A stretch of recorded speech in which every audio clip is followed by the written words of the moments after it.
Life is a winding road, no telling where it goes. Driving through days and nights, won't stop for traffic lights. And I really wanna know, if I'll ever figure out where the road goes.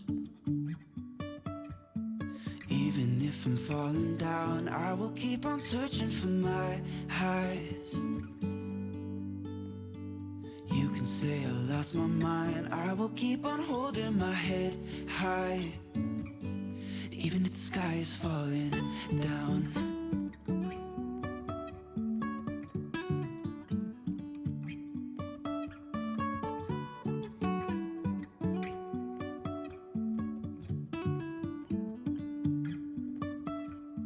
Jumping from cliffs so high, trusting our wings to fly.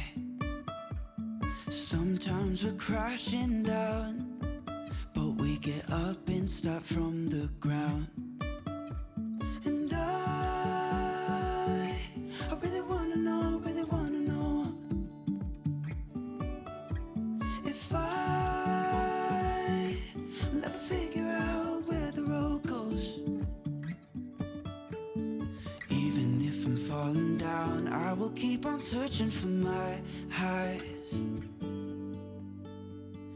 You can say I lost my mind, I will keep on holding my head high. Even if the sky is falling down, even if the sky is falling down, yeah. The sky is falling down.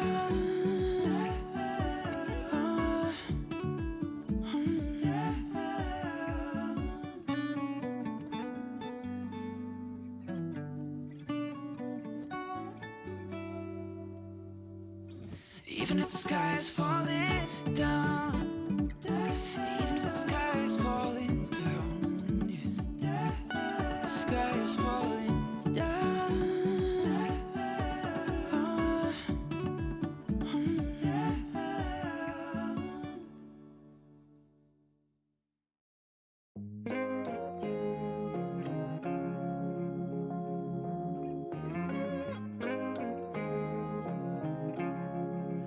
Whenever you're down, out in the cold, faithless and dark, your story's untold. Come take my hand and walk there with me. I know a place where we can be free. There is a light shining for you, guiding your way, helping you through. And shadows and gloom are all that you see. We'll find a place where we can be free. From the mountaintop down to the deepest valley, hear a voice calling you. It's the rising sun, shining in the darkest alley. Can't you see you will be free? I have been far, I have been wide, searching for peace, somewhere to hide. Now I am free.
Hey, what's up, everybody? Welcome to Tuesday Tea Time. It is a massive pleasure to be with the guy I am with today. He knows it. I've got this bromantic love relationship with him that he doesn't know about. So I'm really just thankful that my guy Todd is going to be on with me today.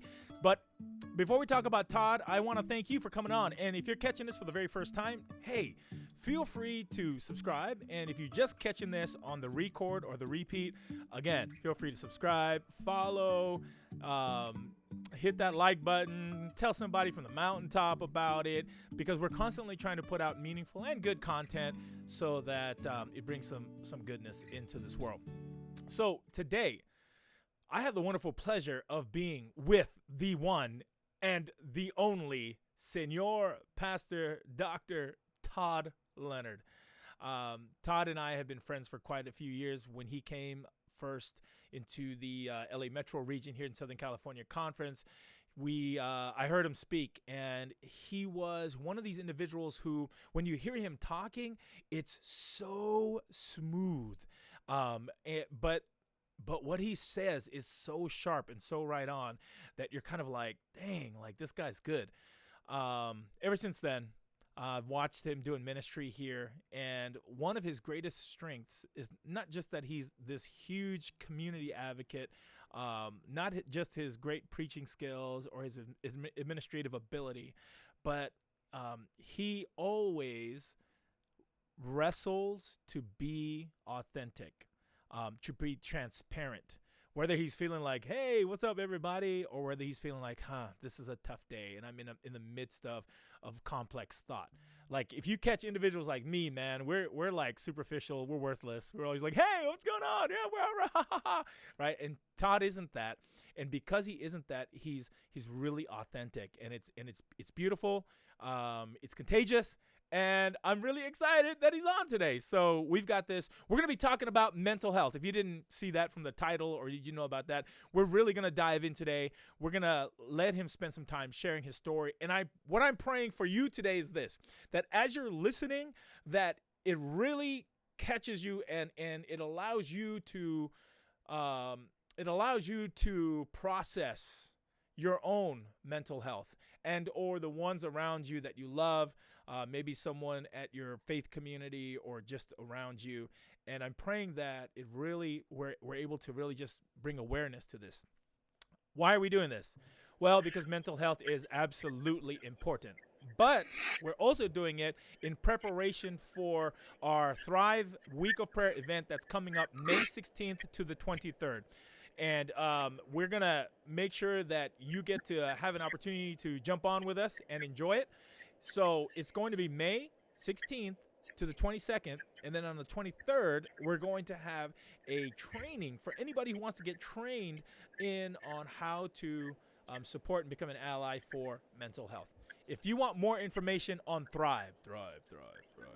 If you want more information on it, you can go to this little website right here. This link will take you right to it, www.sec.adventist.org/Thrive 2021. When you get there, it's going to be the events page. You'll see our speaker is Dr. Myron Edmonds. You're going to see that LA County Department of Mental Health will have their presenters in all week long. You're going to see the collaborative of churches that will be coming along with us the whole week.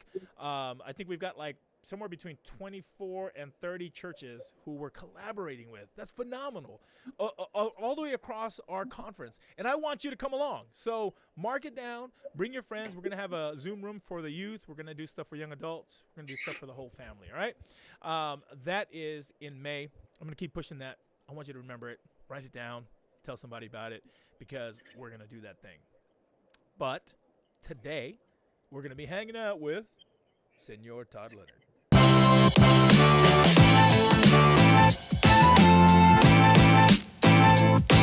Right.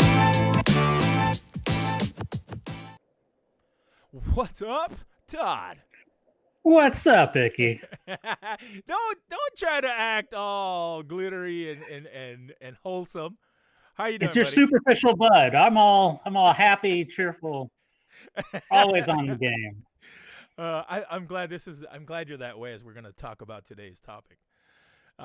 Thank you so much. I want to thank you again, bro, for being willing to come on here and sharing and being transparent with a issue that is oftentimes closeted.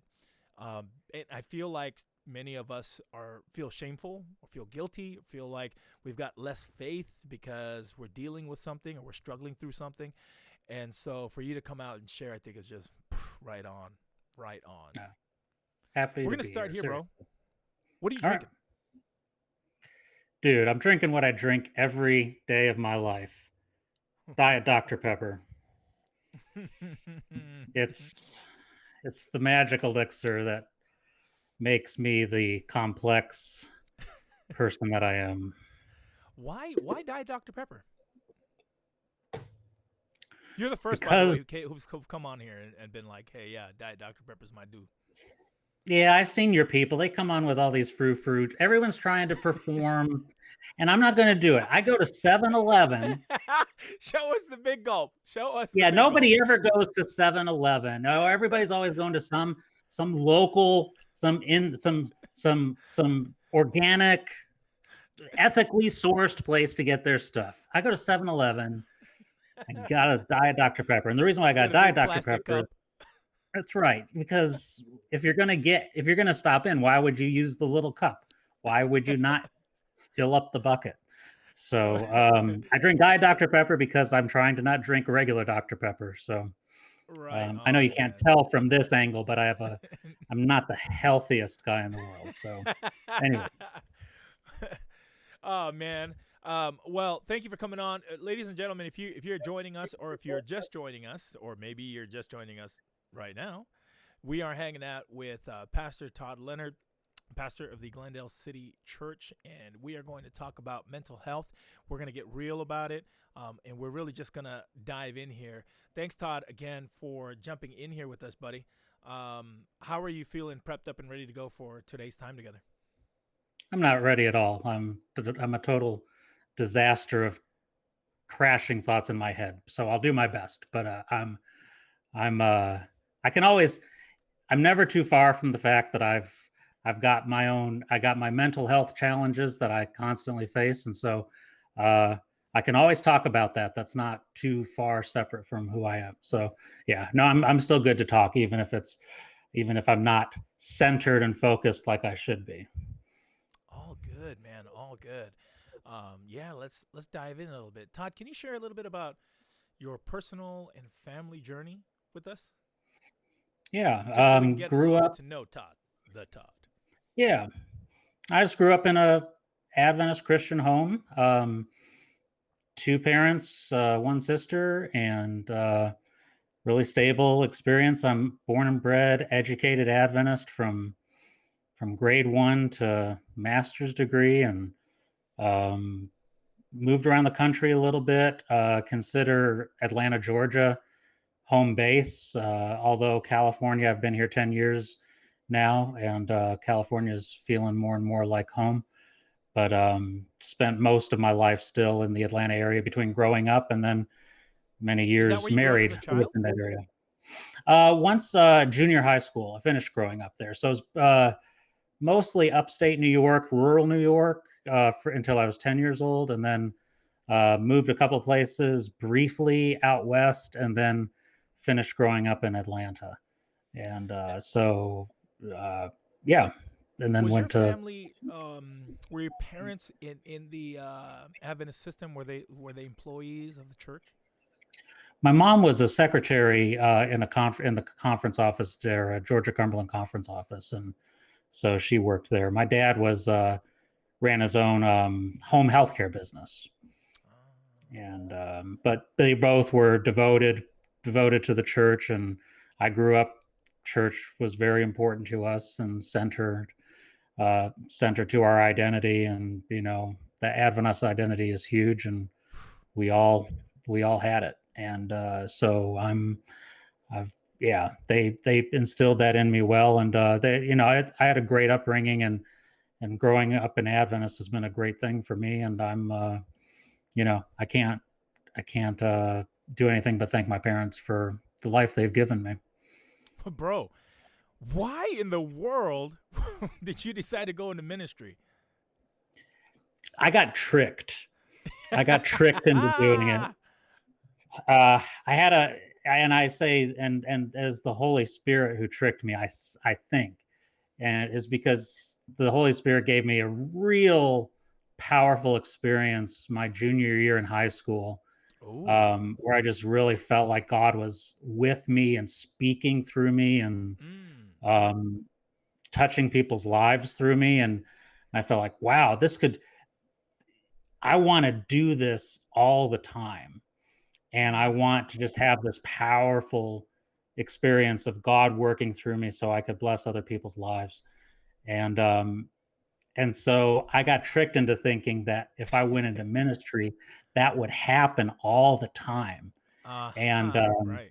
it doesn't, as I found out. But it does happen enough where now I can say I'm happy I've been in ministry. But um, you ask most of us who go into pastoral ministry, and we'll tell you that it's just within a year or two or three that we really wondered why we went into it. Because Yeah. You're preaching the truth right now, bro. yeah, it's not for the faint of heart, and Yeah. it's not what it's cracked up to be. There are so many other ways, and I tell people there's so many other ways where God can work in your life, in your vocation, and what you can do. When you feel that God has put his hand in your life and is really calling you to follow him, that doesn't necessarily mean he needs you to be a pastor to do that. That just means that God is ready to work in your life. That doesn't mean that in order to do it, you have to be a pastor. And that's where I say I got duped, is I felt like to be for God to feel God's presence working in my life that I had to be a pastor. And I just want to tell people you don't have to. Right. But That's kind of like the historically like traditional way to do it, right? Like, oh, I felt God, like like I'm talking to you, Icky, coming to ministry, and you're like, oh, okay, and then that's right. you go into ministry, um, as opposed to recognizing God have a calling on you, and then being able to express that in other vocations. Yeah. Yeah. Mm, So I think interesting. but with that said, I feel like, the pastor job, I do get to do some of that, and do get to see God work in people's lives from time to time, not every day, but from time to time. And it's so it's been a good thing. And I'm happy to be where I'm at, and I get, and the people that are in my life, I really enjoy that. So Look at so you, look I'm at not you. holding it against the Holy Spirit. I've forgiven. I've forgiven Right. the Holy Spirit. I was thinking when we're preparing for ministry or we get that heightened sense that, man, the Holy Spirit wants us to go into this, we have this idea that we're going to ride that wave quite often. And then we will have valleys, seasons where we're in Mhm. valleys, but those will be occasional. But mostly we'll be riding that high wave. And what I found out, being in ministry since, is that it's actually the complete reverse of that. More often, I'm in a valley. I'm crying. I'm crying for people. I'm crying Yeah, for myself. I'm crying out of frustration. And then, yeah, like every so often, you have this moment where you're like, you get into the clearance. You're like, oh, okay, I see, Lord. I see what you're doing. No, here we go again. Kind of exactly. experience. That's exactly right. Wow. So when you said this was about junior high when you were having this experience. Well, my junior year of high school, so high Oh, your school. junior year of high school. Okay, okay. Yeah. So you were well along your way in development and getting into. Where did you end up going to college? I went to Southern Adventist University, Mm, and so just up no the one's road from perfect. Atlanta That's and fine. Chattanooga. So, Hmm. yeah, did that, and graduated there, and then went on to Andrews. Awesome. Did And the you were by seminary. that time you were full on down the road for ministry. Todd, I was down the road. I was in. I was hired when I left Southern. I knew I'd have a job oh, as a you were already pastor hired when by I the got time. done with Okay, seminary. Yep. So that's my awesome. seminary got paid for, and so I got married and moved to seminary, and that's, yeah, move forward with that. And In anyway, in that been process, were married you for feeling 20. confident that you were Mm, called? Were you know how it is? Like you're like, no, I know yeah. this is. I mean, I had a real time of doubt towards the end of my bachelor's degree at Southern, where I really wondered if I was even questioning the existence of God. And that's not the last time that would happen, but that was one of the times that that happened. And so no, I've struggled both in my confidence that I was called to be a pastor at times, but never long enough to give up on it. Mm. And I've Glad you didn't. also, yeah, um, but I've also questioned, and I've also had doubts about the church Mhm.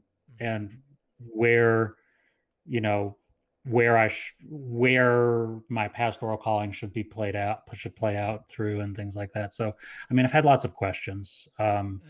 but it's never been a period of time so long where I really actively tried to get out of being a Mm. pastor. It's kind of been a settled truth, even when I'm upset about it, and and I tell my wife or I tell friends I'm so sick of pastoring. They say, "Well, what else would you like to do?" And I can't come up with anything else. It's like I'm good at it, and I so I don't have any good other choices. I've tried to come up with other choices at times. It just doesn't work. So I Have you ever have to doubted my romantic love for you? admit it. Never. Well, yes, I have. I have doubted your romantic love for me. I've always been the stable person in our relationship, Icky. I don't think so. You've you are all over the place, and I have to, but I'm always here. When you stray, I'm Okay. still here. And when you come back, I take you back. I feel a sermon coming on. I'm the anchor in the relationship.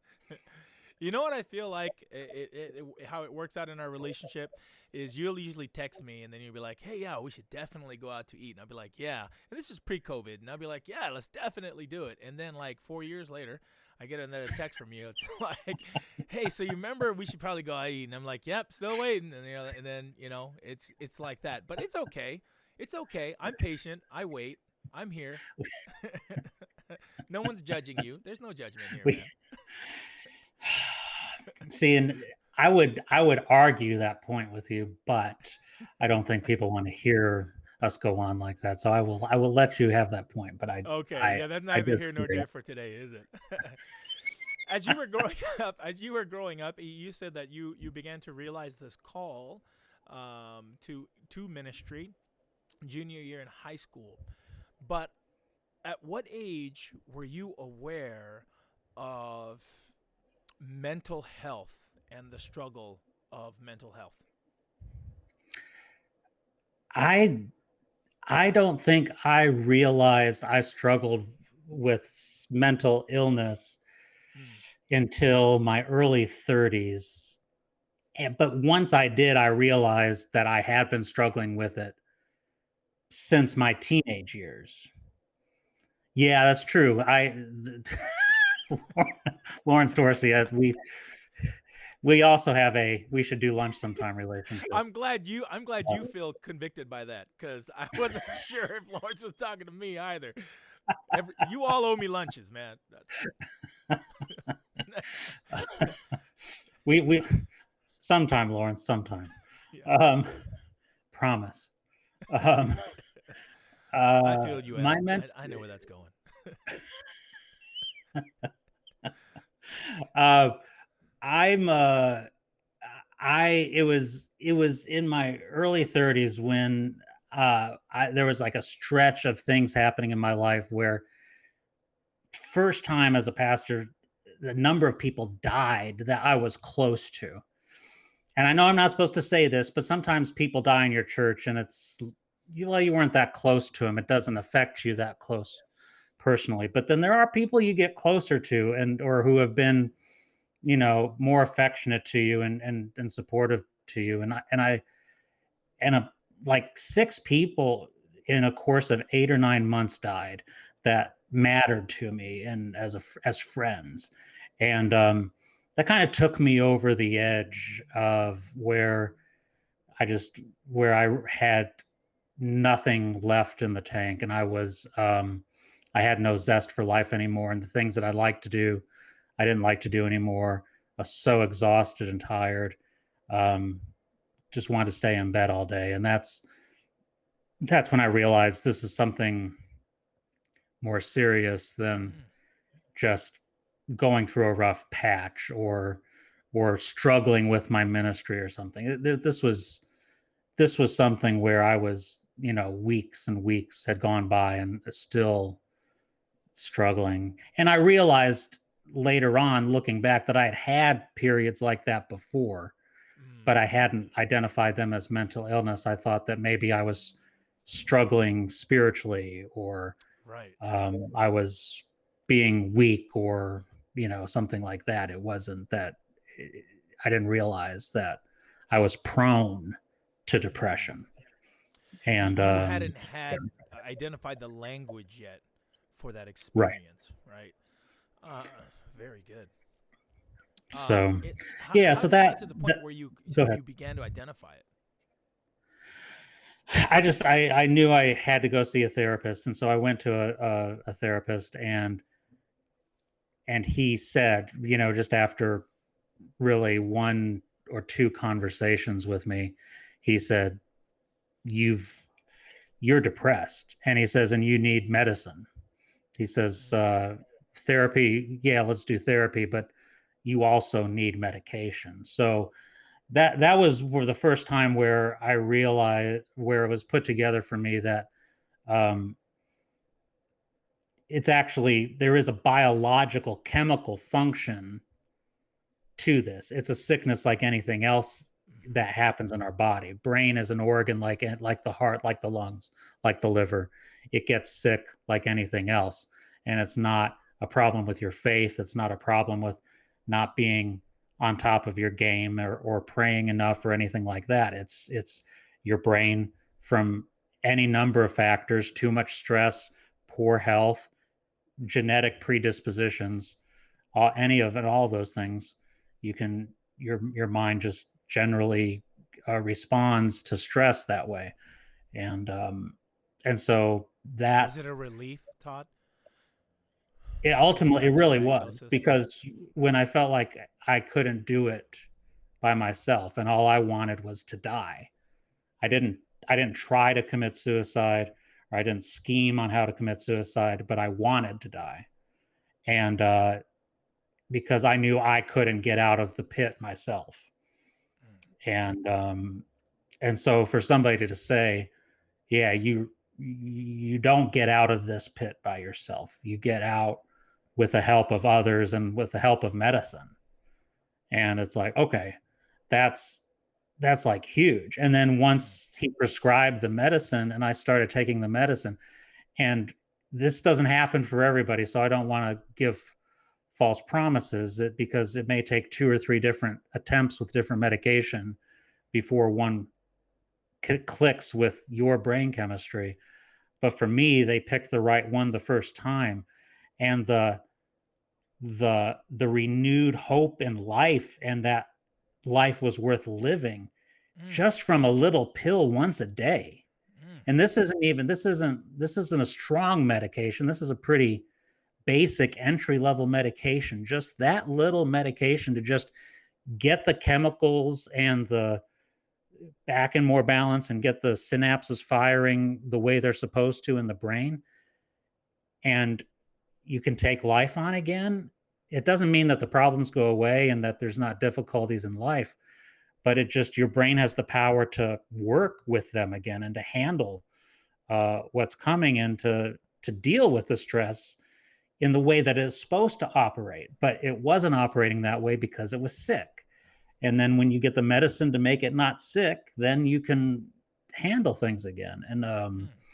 man, what an incredible gift, just knowing that taking some medicine, and having some time with a therapist just to talk and process what's going on, man, Was it it just powerful was for it me. difficult for you to make that initial move? How did you relate it to your own faith? What wrestlings did you have, if any at all, or was it more like it was a realization that you just had and you knew this was something you had to do? Or did you have to work through some of that stigma to actually go? Oh yeah. Yeah, I mean, I never would want to have admitted that I was mental. I mean, who wants to say? I mean, that's like you're saying, in your mind, you're thinking, I'm not one of those crazy people. I'm not one of those people who need to go to a to a mental hospital or go to you know, bounce around in a straitjacket or anything. I mean, I'm not.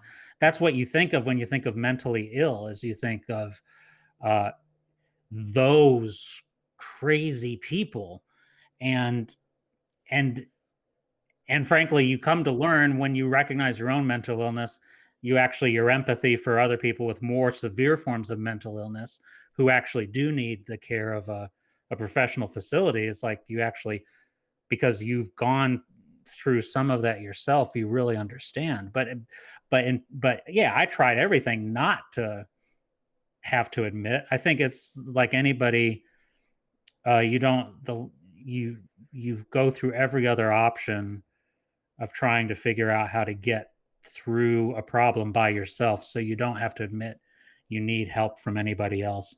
I think most of us are wired, or maybe we're not genetically wired, but certainly in this country, I think our both our American individualistic values and our Protestant work ethic that Adventists have, we're very much do it yourself type of people with our faith and our career and everything, that we're gonna succeed on our own without anybody's help. And Mm, and so it gets, you have to basically go to rock bottom before you're going to say, I need other people to help me. I can't handle this myself.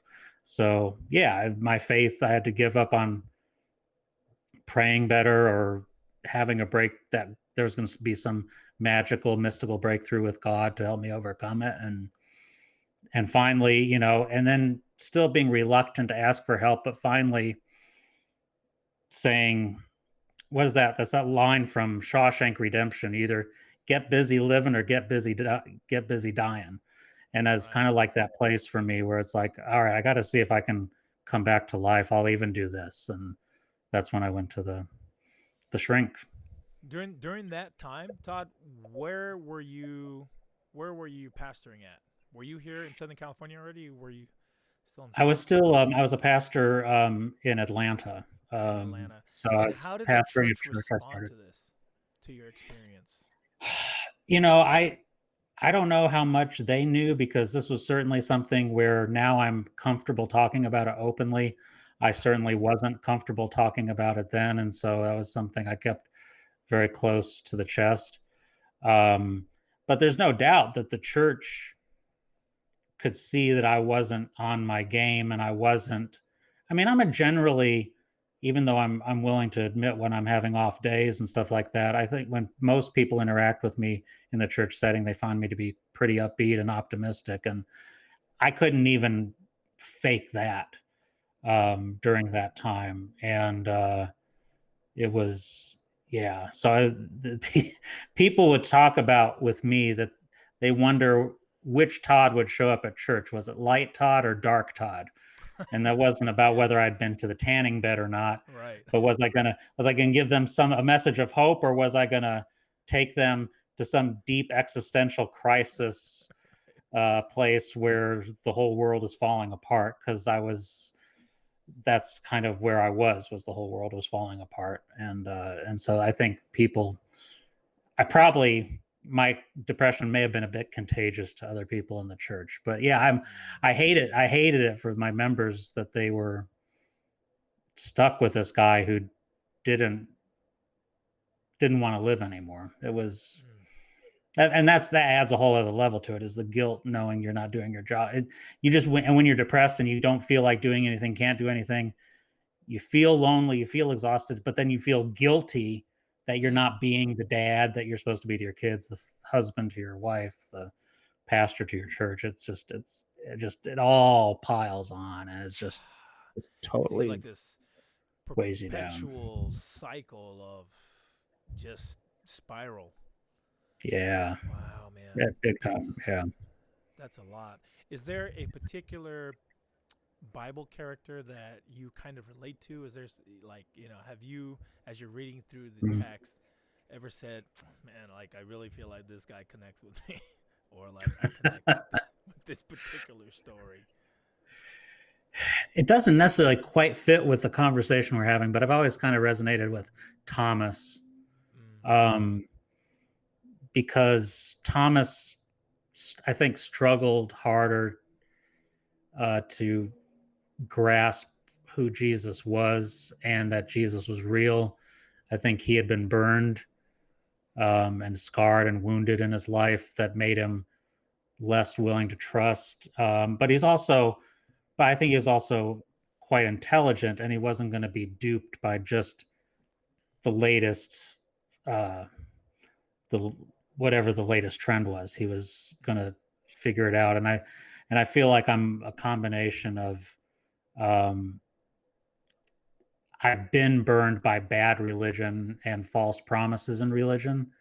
Um, and you're not going to, I don't want people to burn me again. So there's a little bit of a jaded thing there.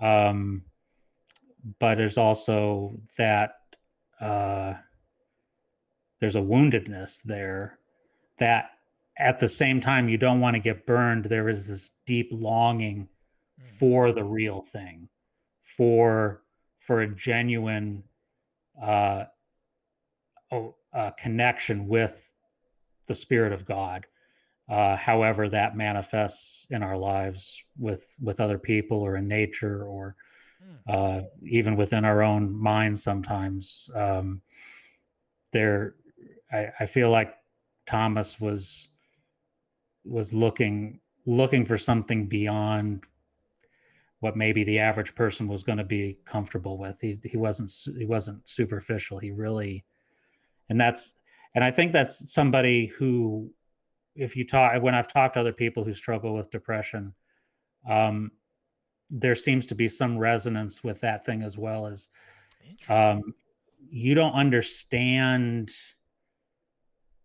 uh, there's a level of understanding that I think happens Mm, with people who are depressed that actually may increases the longing for the real God, wow. um, which is a Wow. gift in a weird way. It actually becomes a gift, That's which beautifully is, said. there's a redemption through our, so that's Interesting. why I've been able to look at this as a gift, because I feel like the woundedness of depression has opened me up to a depth that maybe my my personality, my humanity couldn't Mm, couldn't have moved to without it, and which I hate that, because depression is no joke. It sucks. right. It's horrible. Yeah. Um, and yet, I to see where I've gone through by going through that is like, uh, is it worth it? I guess so. I guess I would say it's even worth it um for knowing, for the place that I'm at now. So, and that's really weird. And so I'm not recommending, please go out, try to get depressed. God grows Right. people in so many different ways. So I'm never, I don't believe God causes depression. I believe Mm. God redeems wounded, our woundedness. Ooh, man, that's a God word. heals. It's the healing of God Mm, that we see. We don't. God isn't in the cursing and the wounding business. He's in the healing work, and that's where I've seen God in the healing of my depression. Even though my depression is a ongoing woundedness in my life, I've also see ongoing healing. So Todd, you've just said like 12 sermons. Like it's wow. That was absolutely beautiful.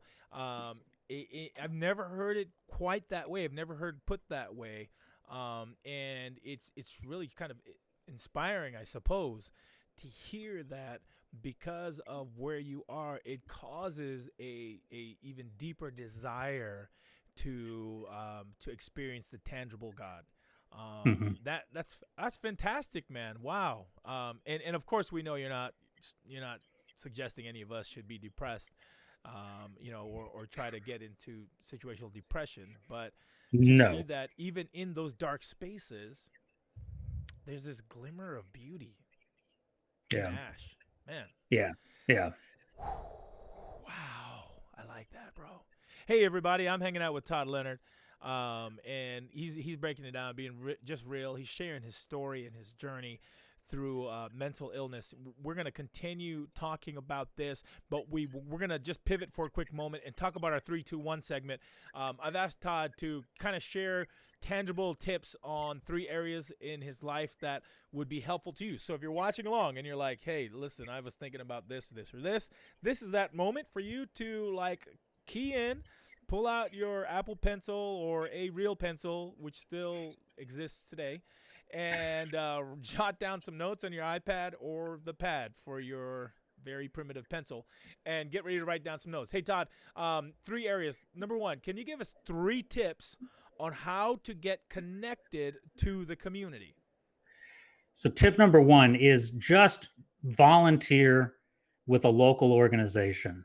Find out what nonprofits are in your neighborhood, in your city, and get involved. The way I started getting connected with people in Glendale was I joined my ministerial association for. So you can probably find a professional organization that either specifically your profession or a general professionals organization in your city to Mm. network with other colleagues. Do that, and then the other organization I got connected with was the YWCA Glendale, because I have a passion around preventing domestic violence and supporting survivors of domestic violence. And so I got involved with YWCA. And so the relationships Nice. and networks that I built from there, that's the first way to get involved. The second way is then find out uh, what's already events already happening that you can help out with. Mm. Um, get involved with an annual event where people are raising money for a good cause, or there's a Martin Luther King service day on Martin Luther King Day, and there's a park cleanup or something like that. Get involved in a specific project and just hang out and get to know the people that you're working with, and then Nice. um, go do the harder. This is hard. Go say I'm going to go to one city council meeting every other month Mm-hmm. and sit through a lot of boring stuff, but you kind of find out what's happening in your city and what needs your city has. And as you Mm. start finding out what is going on in your city from month to month, um, you'll find ways of maybe getting a group together at your church or getting involved in other organizations. Once you open the door to these places and talk to people and raise your hand and ask a question or make a statement at city council, you start building relationships with people where you can have influence and where then you become Yeah. valuable to people. And so yeah, so that's those Wow. three things. Man, I wish you and I had spoken when I first started ministry. Those are I had to learn that the hard way, but those are 3 very true, tangible ways that you can get your faith community connected to the community. And the reason why, if you don't know this, why I asked Todd is because Todd and his church has just been a juggernaut here in Glendale, connecting with the city and with the community and doing some very positive things here. So he's speaking from this man's speaking from experience, Todd. That was excellent, And bro.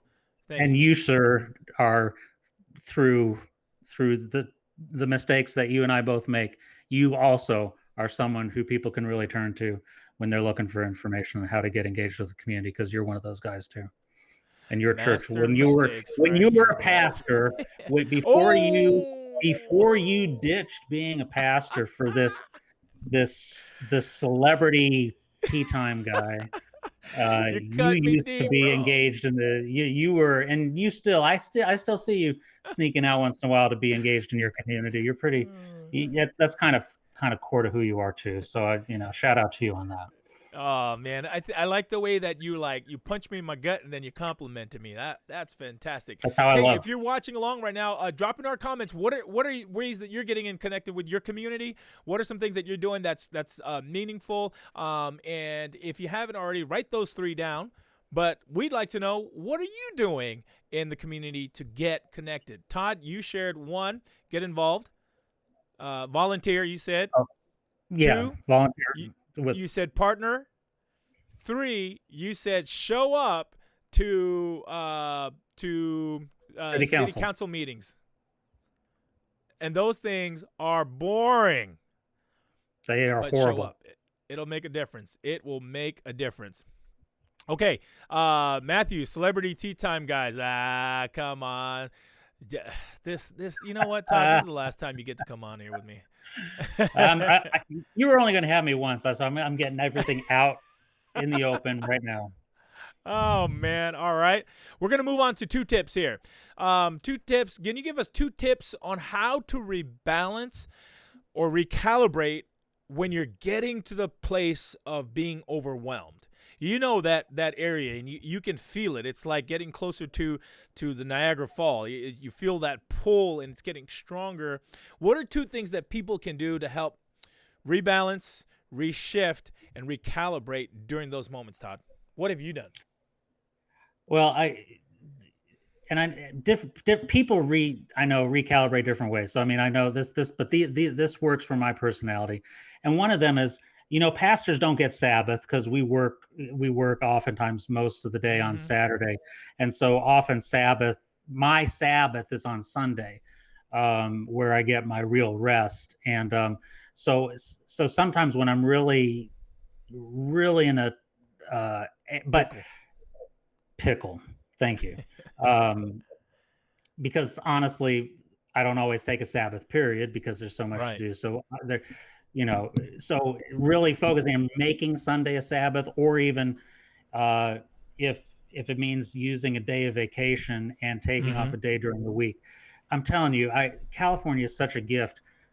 Just go to the beach or drive along the PCH, or just get up into the mountains, just go up to Big Bear or Arrowhead, or if you can get a weekend away. I mean, if I can drive up to Cambria and Big Sur on PCH, just that weekend along the PCH, or a few days up and around Mammoth Lakes or something.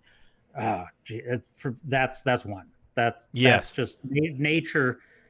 Nature's a God love language to me. It just God speak. It just and soothes me there. So that's Todd, I found out from Don D's when we were doing Urban Prophets, another random podcast that rocks. Don D's is the one who does it, but it's called earthing.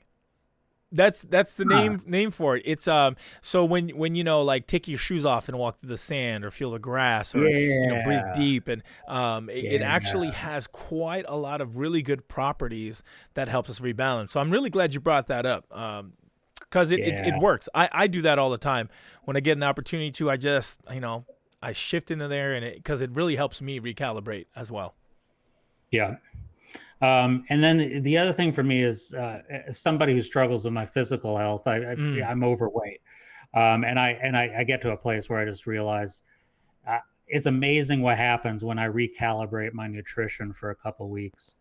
Wow! Just my mental outlook is better, and then this goes back again to my struggle with mental illness. Nutrition has a direct correlation, and I hate to say that, because the last thing I ever want is to eat healthy food and to exercise. And there's nothing in my body that desires that.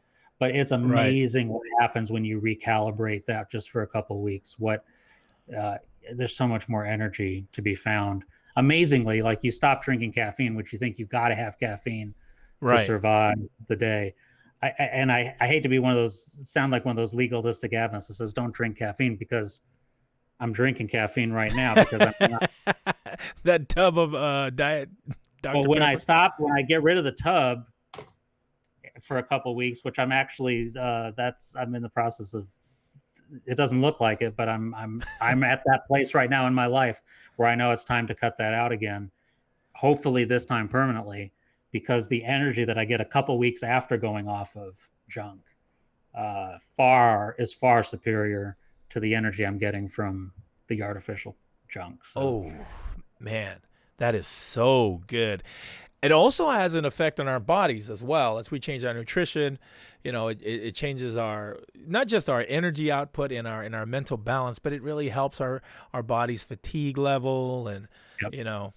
we lose a couple pounds here or there. I know about that.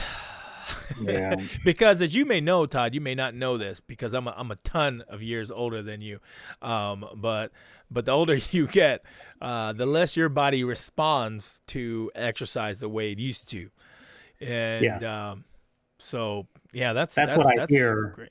from people like you who are older than me. Yes. Respect your elders, man.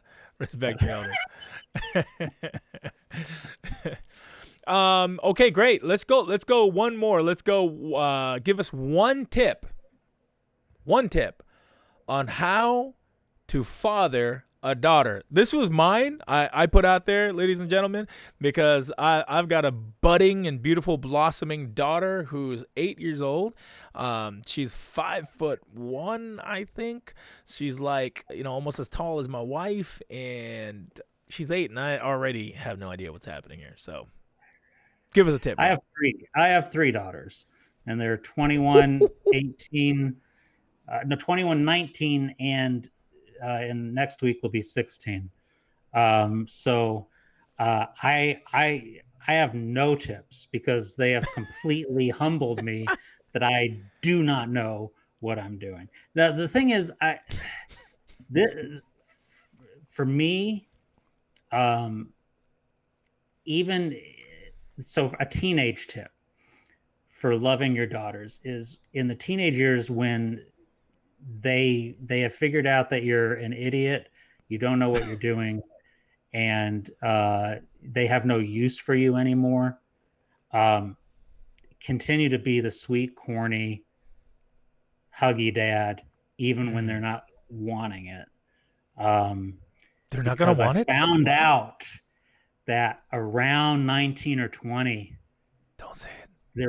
They're really glad you stayed the sweet, corny dad who didn't give up on them and just yell at them all the time. And then when they come out of that horrible teenage funk where everyone is just horrible during that time, on the other side,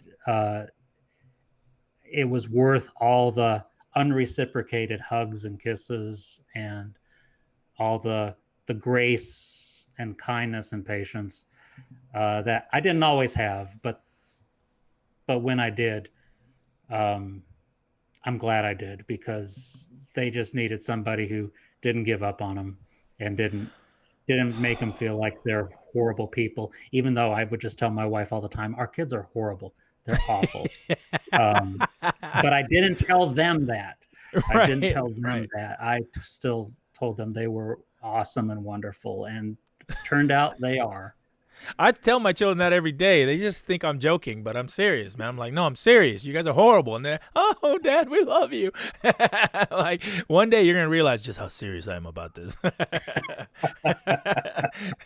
My wife and I joke around about it sometimes, and you and I were talking a little bit about my dark side, and I said, it's like a psychopathic like closet that's super dark in my head, right? That I never let out, but it's inside talking about I want to see psychopathic icky. Ooh, my children bring the best out of me, bro. The best.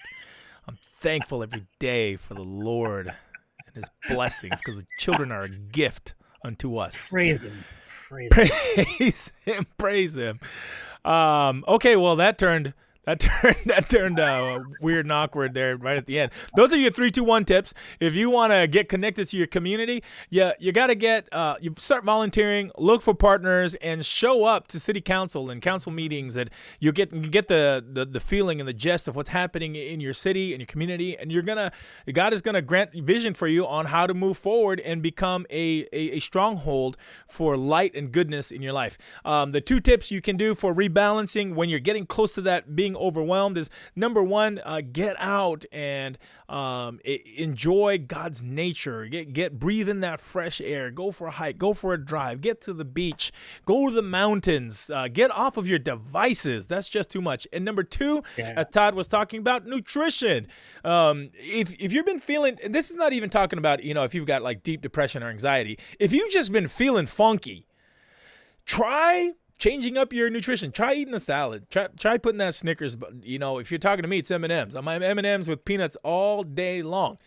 Try putting those away. Drop the caffeine, get some sleep, and start rolling that way. And what I heard from Todd, you just correct me if I'm saying this wrong, but the tip of being a father to a daughter is stay connected with them. Continue to love them, grant them grace, be cheesy, be you, and sooner or later, in the long run, although it may not feel like it in this very moment, but in the long run, they're going to really appreciate that you were able to do that for them.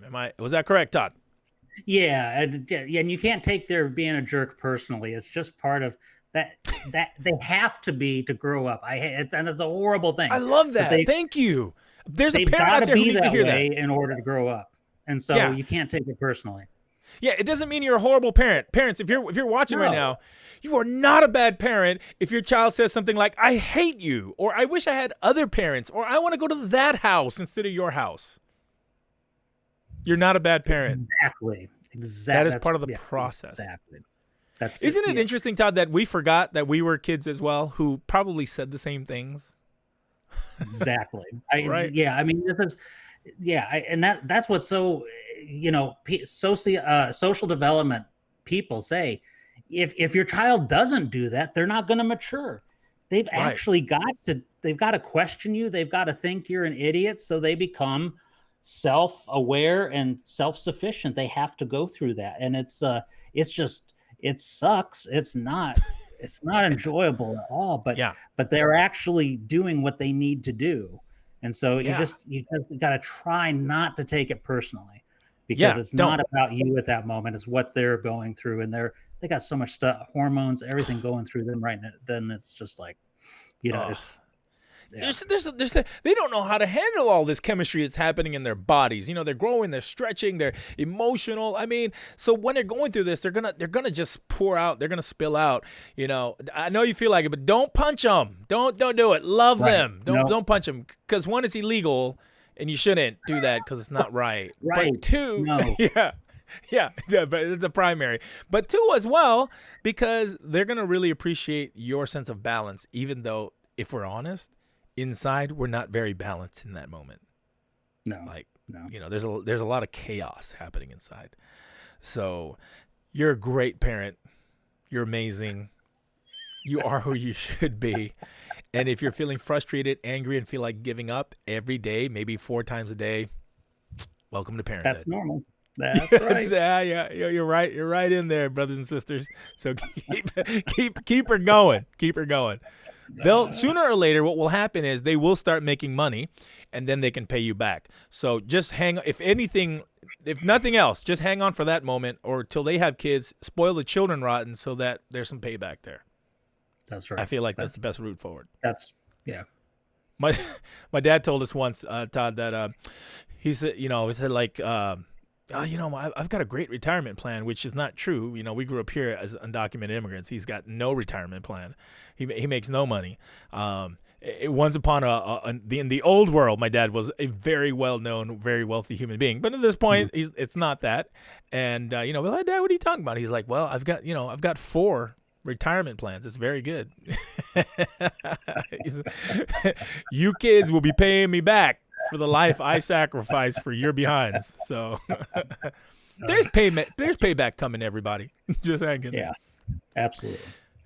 Bro, I hate it that we're actually rounding out our time. And I do want to thank you for being here, being candid, being open about your faith, about your journey, and about mental illness.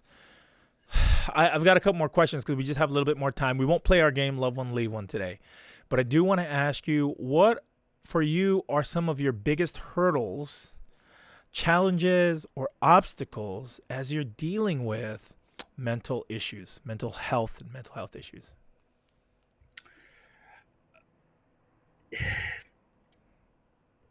It's there will always be the part of your pride getting in the way of asking for help.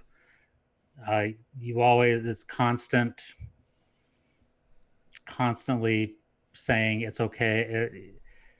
It's okay to need to ask for help again. Yeah, you asked for help a while back to get on track, or yeah, you needed to adjust your medication, or yeah, you needed to speak with a therapist, and you wish that had solved it once and for all. No, it's you have to be able to say again, humble yourself and ask. So just getting over the hurdle of pride. Mm. Um, One of the hurdles that unfortunately is a real challenge for all of us is it's not cheap, and insurance is not great. Um, and so making that choice of where am I going to come up, can I does my insurance even provide for me to see a therapist? They do pay for the psychiatrist, the person who gives you the medicine, and so you definitely can look into that, and that's covered by your insurance. Therapy, it seems like it's maybe getting a little bit better, but it still can be more of a challenge to find a good therapist who accepts insurance and is affordable. And so that is always, unfortunately, and that's something that none of us can really solve, other than I would just, I would hope our society will and our government will recognize more and more we've got to have easy access to good quality mental health care. But I would Mm. tell you, it's worth the sacrifice. It's worth changing your spending habits a little bit.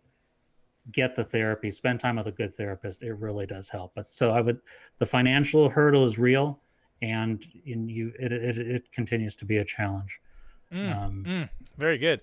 Alex is absolutely correct as well. Alex is talking about parenting. He said, you're good parents if you have hard time sleeping at night. yep, Truth, because you're worrying about them or because they're in the bed with you and you've got one butt cheek off the bed. This is also a very true statement. And if you're a that is parent, you true. know what I'm talking about. Thanks, Alex, for dropping that in here. And Todd, yes, great to hear about some of these challenges. If you happen to be an individual who's struggling with this particular challenge, we want to just continue to encourage you. Hey, go look for it. Find a referral and get connected and get that assistance you need, because it's imperative. Todd, I know that it's not your place to explain, define, and or defend or help someone through this process, but I'm going to ask you anyways.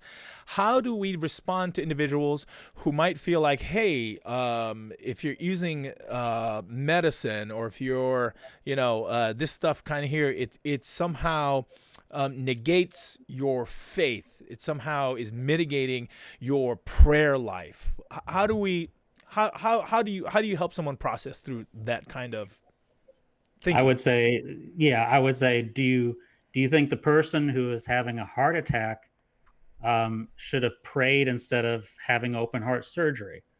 Um, are you saying that an alcohol that even though an alcoholic has found healing through a support group, a 12-step group, that somebody with mental health uh, can't find support through talking with a therapist one-on-one or being in a support group themselves? If any part of the body is uh, can benefit from medicine or medical intervention, the same holds true for anything with the brain. And Mm. the brain is a medical function as well. And let me tell you, I have better faith in God because I take medicine than if I Mm. didn't take medicine. My faith is Ooh, stronger powerful. Mm. because I take the medicine, because that medicine makes my mind healthy, and healthy minds can have more faith. Ooh, wow. Powerful, brother. Powerful. Thank you so much. That is absolutely true. That was great. We also have to remember that doctors and therapists, clinicians, licensed clinicians, are also servants of God. Yes. These are individuals in their craft who are, just as God fearing, if that was their calling in life, and God uses his truth to help them help us. So you got to look at our world as a space by which God is actively working among every Yes. vocation to bring goodness into our world. Absolutely. That was fantastic. Thank you so much, Alex. Thank you, Alex, for the word. Yes, could our churches be places of mental health services? I'm going to close out, and I'm moving towards this now. Two last questions for you, Todd. Number one is, how can our churches be this or be better at this? Number one. And the second one would be, could you just share some words of encouragement and inspiration for anyone who's watching along here as we continue to deal with mental health? As for churches, encourage your leaders to talk about it without stigma. Don't whisper about it or say, "Oh, I think they're having some mental health challenges." Um, make it normal, like when you pray for somebody who has another disease or who's going in for surgery. It's nothing unusual. Talk about it openly. Have people share testimonies. Anybody who's willing to talk about it, like I am, that helps break the stigma. And then when somebody opens up to you, just please don't respond by telling them to have more faith or pray harder, but tell them, yeah, hey, listen, I'm going to support you. It's better to say, I'm going to be praying for you and I am here with you, than to tell somebody they need to get stronger spiritually. Tell them that you're going to be supportive to them, and then encourage them. If you have a friend or a colleague who's a therapist or somebody, let them know about it and say, hey, you should try it. This person could help you, and approach it that way. So there's I that. love And that then, response. I love that yeah, response. Instead of saying, hey, you need to pray more or you need to have faith more, the response that you said, Todd, was, hey, I'm going to be praying for you and I support you through this time. Ooh, yeah, that's gold. I thought I'd just repeat that for anybody who's listening, or if you're catching this later and you're looking for tips. That was a phenomenal one right there. Thanks, Todd. As yeah. we begin to close out our time together, thanks everybody for being with us. I am with the Todd Leonard. Todd, as we close out here with our time, speak some truth into our world, bro. Inspire and encourage somebody who's watching along, who may be dealing with mental health issues and or have loved ones that are and or are part of a church or faith community who's listening and willing to be that agent. Would you just share with us here at the end? Yeah. I you just you I hope, if you are going through depression or anxiety right now, or that even there's something that that that doesn't your mind doesn't always operate like it should, and it's not normal, but you haven't known what to do. I just want you to know that you are not stuck with this forever. You are not doomed to this. That you can find help and you can find healing. With some of these things, it doesn't mean it completely ever goes away, but with good therapy and, as necessary, good medicine, your outlook can be much brighter than maybe you feel right now. And just don't give up. Don't give in to the belief that maybe death is the best way out. It's not. My testimony is, I was wanting death, but I found new life through a therapist and through prescription drugs. That sounds so strange and so weird and so unspiritual, but that's exactly what happened. And that may be the solution for you. Please seek out help. Ask your family to help you. Get give yourself a chance. You will find a better tomorrow. Todd, thank you so much. To all of you guys who were journeying with us, we want you to know that we are praying for you. And if you are absolutely going through something, don't shame yourself over it. Don't guilt yourself over it. Don't hide it away in a dark closet space. Reach out to the community, to our faith community, to our churches, to our local spaces, to our local sites.